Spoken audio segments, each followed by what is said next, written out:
নমস্কার বন্ধুরা, জয়াস ফুড রেসিপিতে তোমাদের সবাইকে আরও একবার স্বাগতম। আজকের আমি তোমাদের জন্য নিয়ে আসলাম ছোট পুঁটি মাছের একটি অসাধারণ রেসিপিটি দেখেই বুঝতে পারছো যে কতটা লোভনীয় হয়েছে।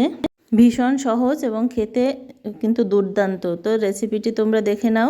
এখানে আমি পুঁটি মাছ নিয়েছি, দেখো 350 গ্রামের মতো। পুঁটিগুলো কিন্তু বেশ বড় বড় সাইজের, এগুলো আমি ভালো করে কেটে ধুয়ে নিয়েছি।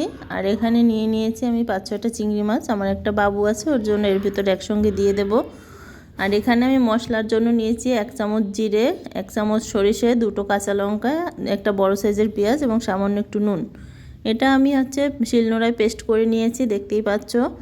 আর এখানে আমি রান্নার জন্য একটা কড়াইতে একবারে নিয়েছি সেই বাটা মশলাটা।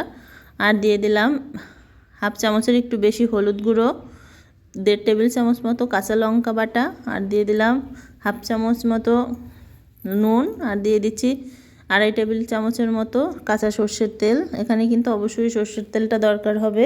আর এখানে তোমরা কাঁচা লঙ্কার পরিবর্তে শুকনো লঙ্কার গুঁড়ো ব্যবহার করতে পারো, কিন্তু আমি কাঁচা লঙ্কাটাই ব্যবহার করলাম। এটা হাতে মাখিয়ে রান্না করতে হবে। তো দেখো আমি মাছটাকে মশলার ভিতর নিয়ে নিচ্ছি। আমি আগেই একবারে কড়াইটায় মেখে নিচ্ছি যেটাতে রান্না করব। তো মাছগুলো খুব ভালো করে উল্টে পাল্টে ভালো করে মেখে নিতে হবে।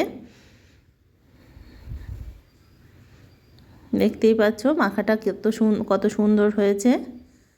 এটা মাখানোর পরে আমি দিয়ে দিলাম জলটা খুব বেশি দেওয়া যাবে না, মাছগুলো জাস্ট ঢেকে যায় সেই অবস্থায় জল দিয়ে আমি চুলাটাকে ধরিয়ে দিয়ে এটাকে একবারে 7-8 মিনিটের মতো ঢেকে রান্না করে নিচ্ছি। তো 7-8 মিনিট পরে ফিরে আসলাম। এটা কিন্তু পুরোপুরি সেদ্ধ হয়ে গেছে, কারণ এই মাছ সেদ্ধ হতে কিন্তু সময় লাগে না। তো উঠে আমি একটু ভালো করে নেড়ে চেড়ে দিচ্ছি। দেখো দেখতেই পাচ্ছ কত সুন্দর হয়েছে। আর এখানে দিয়ে দিচ্ছি সামান্য একটু দারচিনির গুঁড়ো। এভাবে কিন্তু তোমরা শুধু চিংড়ি মাছও খেতে পারো, এভাবে করে খেতে কিন্তু অসাধারণ হবে। না খেয়ে দেখলে বুঝতে পারবে না, আর দেখে কিন্তু বোঝাই যাচ্ছে যে খাবারটা কতটা সুন্দর হয়েছে। পুঁটি মাছের এই রেসিপিটা অবশ্যই তোমরা একবার বানিয়ে খেয়ে দেখবে বন্ধুরা, আশা করছি। তো এখানে আমি ওটা দেওয়ার পরে, দারচিনির গুঁড়োটা দেওয়ার পরে দিয়ে দিলাম 1/2 চামচ মতো কাঁচা সর্ষের তেল।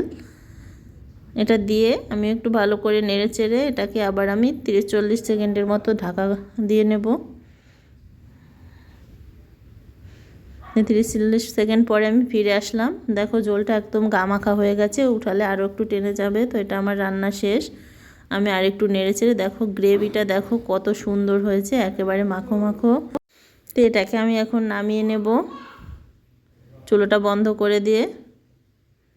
তো এই যে দেখো আমি নামিয়ে নিয়েছি। দেখো একদম গামাখা ঝোল, গরম গরম ভাতের সঙ্গে এভাবে যদি হয় পুঁটি মাছের রেসিপি, তাহলে তো আর কিছুই দরকার হবে না আশা করছি। তো বন্ধুরা কেমন লাগলো অবশ্যই কমেন্টসে জানাবে, এবং ভালো লাগলে আমার চ্যানেলটি অবশ্যই সাবস্ক্রাইব করবে। আজকের মতো টাটা।